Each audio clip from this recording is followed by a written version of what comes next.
எல்லாத்துக்கும் வணக்கம். வீடியோ போட முடியல, couple of work, too much busy there. சரி, நம்ம ஸ்ட்ரைட்டாக இப்போ வீடியோக்குள்ளே வந்துடுவோம், மேட்டருக்குள்ளே வந்துடுவோம். ஸோ லாஸ்ட் டைம் வீடியோ வந்து பார்ட் 1 சோஷியல் ட்ரெண்டு பேரா ட்ரெண்ட் பார்ட் 1, அது வந்து ஒரு மனநோயா அப்படின்னு நம்ம கேட்டிருந்தோம்.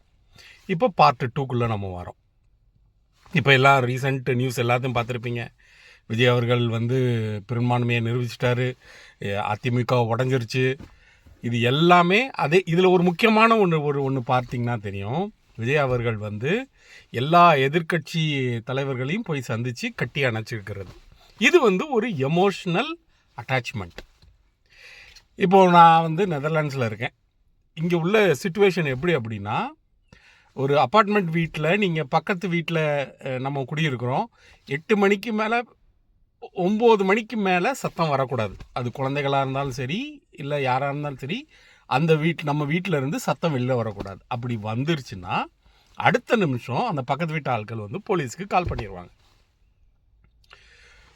அதே மாதிரி நம்மளுடைய சமையலினுடைய உணவுனுடைய ஸ்மெல்லு அது வெளியில் போனால் கூட கால் பண்ணி விட்ருவாங்க. குக்கர் சத்தம் கேட்டுருச்சுன்னா கால் பண்ணி விட்ருவாங்க. மிக்சி சத்தம் கேட்டுச்சுனாலும் கால் பண்ணி விட்ருவாங்க போலீஸ்க்கு. ஸோ 8 மணிக்குள்ளெல்லாம் நம்ம சமையல் பண்ணி முடிச்சிடணும். அதே மாதிரி குழந்தைகள் இருந்ததுன்னா, சின்ன குழந்தைகளோ இல்லை ஒரு 7 வயசு 6 வயசு பையனோ பொண்ணோ இருந்தானோ 8 மணிக்குள்ளெல்லாம் தூங்க வச்சிடணும். அது நம்மளுடைய இந்தியன் கல்ச்சருக்கு அது ஒத்து வராது. நான் வரும்போது ஏதோ பசங்க எல்லாரும் விளாண்டுட்டு இருந்தாங்க. ஆட்டோமேட்டிக்காகவே கீழே சைடு எல்லா வீட்டிலேருந்து வர ஆரம்பிச்சிட்டாங்க. உடனே நான் அதை எப்படி சமாளித்தேன்னா, எல்லாத்துக்கும் வணக்கம் சொல்லிவிட்டு, வாங்க இதுதான் என் பையன், இது என் மனைவி, இது நான் இங்கே இப்படி வேலை பார்க்குறேன் அப்படிங்கிற ஒரு நானே போய் இன்ட்ரடியூஸ் பண்ணி அவங்கள்ட்ட ஐக்கியமாயிட்டேன். அப்போ இந்த ஐக்கியமாகறதுக்கு உண்டான கான்செப்ட் என்ன அப்படின்னா, அடுத்த தடவை ஏதாவது ஒரு ப்ராப்ளம் வரும்போது, எப்பா நீ வந்து பிரச்சனை பண்ணிடாத, நீ என்கிட்டே வந்து சொல்லு, நானே பார்த்துக்கிறேன் அப்படிங்கிறது தான் கான்செப்ட்.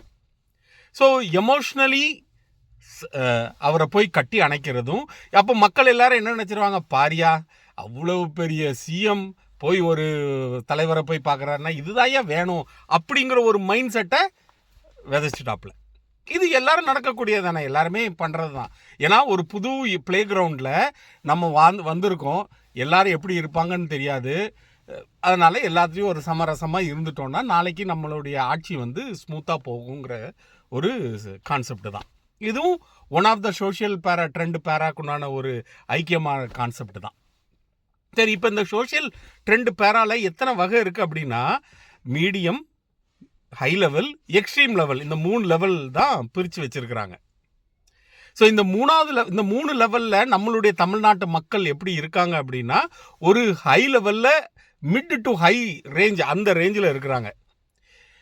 ஏன்னா நம்மளுடைய சோஷியல் பாண்டிங் அல்லது சோஷியல் இன்ஜினியரிங் எப்படி இருக்குது அப்படின்னா, ஓப்பன் பிளேஸில் கட்டிப்பிடிக்க முடியாது, ஓப்பன் பிளேஸில் கிஸ் பண்ண முடியாது. ஸோ அந்த லிமிட்டுக்குள்ளே எல்லாரும் இருக்கிறாங்க. ஸோ அப்போ அவர் ஒரு தலைவர் சொல்கிறாரு, நான் செய்யணும். இது வந்து நாளடைவு இந்த விர்ச்சுவல் வாரியர்ஸ் அல்லது ரூட் மாஃபியா இவங்க எல்லாரும் எப்படி ப்ரொமோட் பண்ணுறாங்களோ அதை பொறுத்து தான் அடுத்த கட்ட நகர்வுலாம் நடக்கும். நல்லா பார்த்தீங்கன்னா தெரியும், டாஸ்மாக் கடையை க்ளோஸ் பண்ணது எங்கள் தலைவர் தான் இடம் அப்படின்னு சொல்லிட்டு பரப்ப ஆரம்பிச்சிட்டாங்க. ஸோ அப்போ நம்ம என்ன பண்ணணும் அப்படின்னா, இதை நல்லிஃபை பண்ணுறதுக்கு அந்த வீடியோவை டோன்ட் நாட் ரெக்கமெண்ட் அல்லது do not recommend this channel அப்படிங்கிறத ப்ரெஸ் பண்ணி விட்டுட்டு நீங்கள் கடந்து போயிடணும். அப்படி கடந்து போயிருந்தீங்கன்னா ஆட்டோமேட்டிக்காகவே அந்த அல்காரிதம் வந்து ஸ்லோ டவுன் ஆக்கிட்டு இருக்கும், அந்த வீடியோவை புஷ் பண்ணாது. அதே மாதிரி ஏதாவது ஒரு பாட்டு வருது, விஜய் பாட்டு வருது அப்படின்னா அதையும் நீங்கள் டூ நாட் ரெக்கமெண்ட் சேனலுக்கு நீங்கள் ப்ரெஸ் பண்ணணும். ஏன்னா நீங்கள் விஜய் பாட்டை போட்டாலே ஆட்டோமேட்டிக்காகவே விஜயினுடைய கான்செப்டை வந்து நம்ம பார்த்துட்டு இருக்கோங்கிற ஒரு ஐடியாலஜியில் அந்த அல்காரிதம் வந்து புஷ் பண்ண ஆரம்பிச்சிடும். ஏன்னா நம்மளுடைய மொத்த அனலிட்டிக்ஸ் வந்து ஒருத்தர் பார்த்துட்டு இருக்காரு, அதுதான் இந்த ரூட் மாஃபியா டீம்.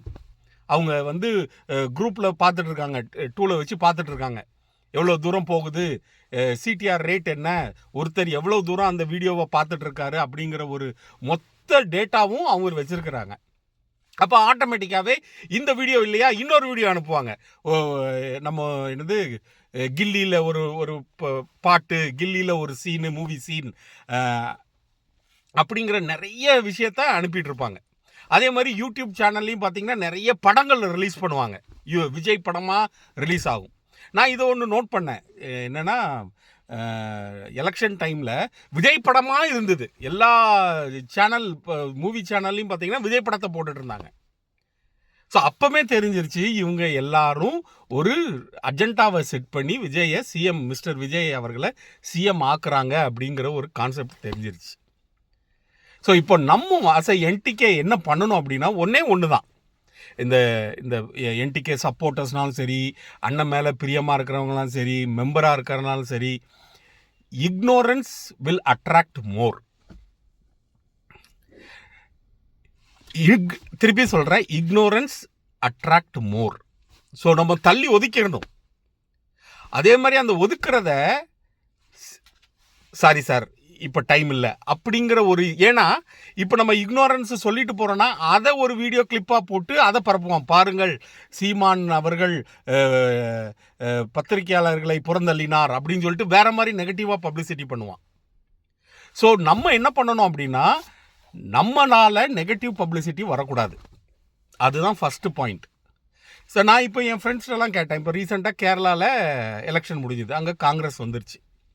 நான் கேட்டேன், எப்போ இப்போ அந்த பழைய சிஎம் வந்து நல்லா தானே பண்ணார், ஏன் அவரை செலக்ட் பண்ணலை அப்படின்னா, 10 வருஷம் ஆண்டுட்டார், நாங்கள் ஒரு சேஞ்ச் எதிர்பார்த்தோம். ஆனால் பழைய சிஎம் வந்து ஒரு அரகண்ட் மோடில் டிக்டேட்டர்ஷிப்பில் இருந்துட்டார்.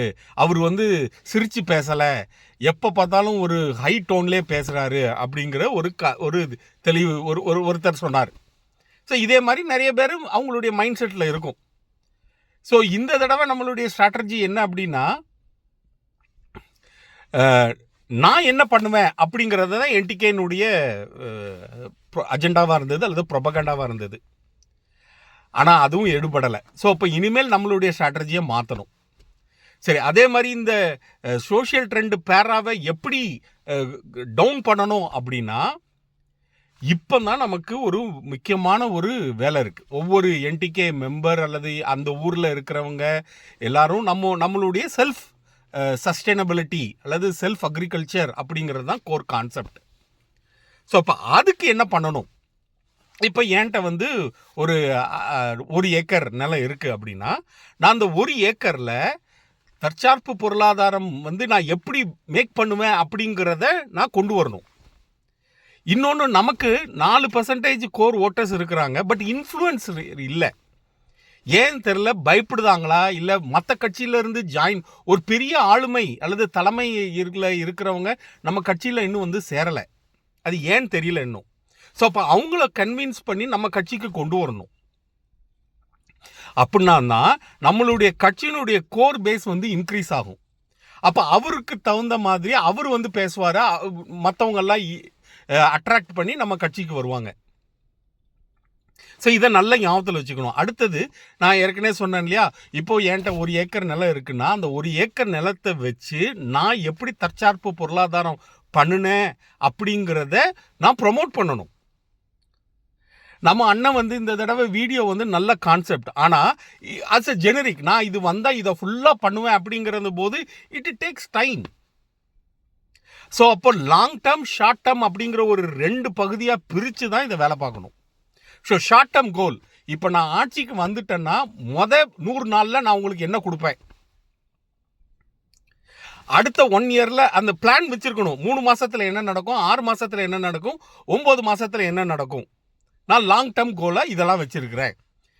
ஏன்னா இப்போ பார்த்தீங்கன்னா எதிர்கட்சி அடுத்த நிமிஷம் வந்து சண்டை போட ஆரம்பிச்சிருவாங்க. எப்போ வந்தவுடனே இதெல்லாம் செய்கிறேன்னு சொன்னியே, என்ன செய்யலையே அப்படின்னு.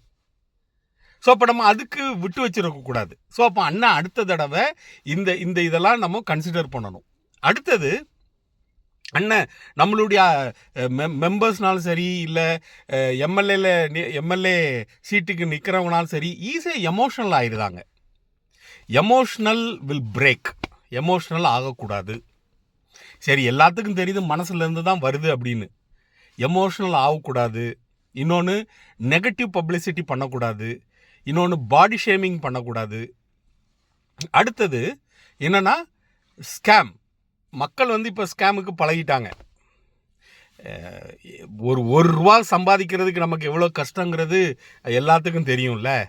நம்ம every man is for himself. ஏன்னா நான் சம்பாதிச்சாதான் என் குடும்பத்தை நான் காப்பாற்ற முடியும். நம்ம போய் நிற்க முடியுமா? வேற ஒருத்தட்ட எப்போ எனக்கு சாப்பாடு வாங்கி கொடுன்னு கேட்க முடியுமா? அதுக்கு தான் ஈயன இரத்தல் எளிந்தன்று அப்படின்னு சொல்லிட்டு ஒன்று இருக்குது. நம்ம அப்போ அந்த நேரத்தில் நம்ம வேலை பார்த்து நம்ம சம்பாதிச்சாதான் நமக்கு சாப்பாடு. அதை தான் நம்ம ஃபேமிலிக்கும் கொடுக்க முடியும். அப்போ இந்த மாதிரி இருக்கிற நேரத்தில் நம்ம பாடி ஷேமிங் பண்ணக்கூடாது, நெகட்டிவ் பப்ளிசிட்டி பண்ணக்கூடாது, அடுத்தவங்களை பற்றி குறை சொல்லக்கூடாது. இந்த மூணுத்தையும் கரெக்டாக செஞ்சு நம்மளுடைய மேனிஃபெஸ்டை வந்து பப்ளிசிட்டி பண்ணணும், ப்ரொபகேண்டா பண்ணணும். அப்படி பண்ணணும்னா அடுத்த தடவை கண்டிப்பாக நம்ம ஆட்சி பிடிக்கிறோம்.